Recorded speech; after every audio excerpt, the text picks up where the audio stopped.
السلام علیکم ورحمۃ اللہ وبرکاتہ۔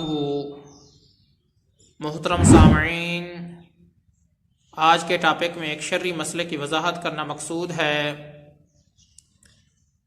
وہ شرعی مسئلہ یہ ہے، جان بچانے کے لیے نماز کو توڑنا شرعاً جائز ہے یا نہیں، اس بارے شرعی حکم کیا ہے؟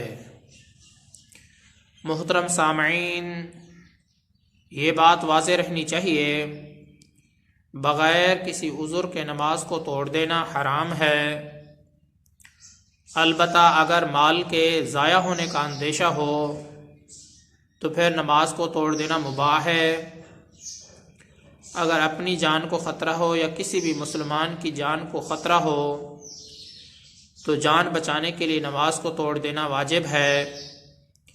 نماز کو توڑنے کے لیے بیٹھنے کی ضرورت نہیں ہے، بلکہ کھڑے کھڑے سلام پھیر دینا ہی کافی ہے۔ محترم سامعین، مسئلے کا خلاصہ یہ ہے، جان بچانے کے لیے نماز کو توڑنا جائز ہے یا نہیں، تو اس بارے شرعی حکم یہی ہے، اگر کوئی بھی عذر نہ ہو تو پھر نماز کو توڑ دینا حرام ہے۔ مال کے ضائع ہونے کا اندیشہ ہو تو پھر نماز کو توڑ دینا مباح ہے۔ اپنی یا کسی بھی مسلمان کی جان کو خطرہ ہو تو جان بچانے کے لیے نماز کو توڑ دینا واجب ہے، لیکن نماز کو توڑنے کے لیے بیٹھنا ضروری نہیں ہے، بلکہ کھڑے کھڑے سلام پھیر دے۔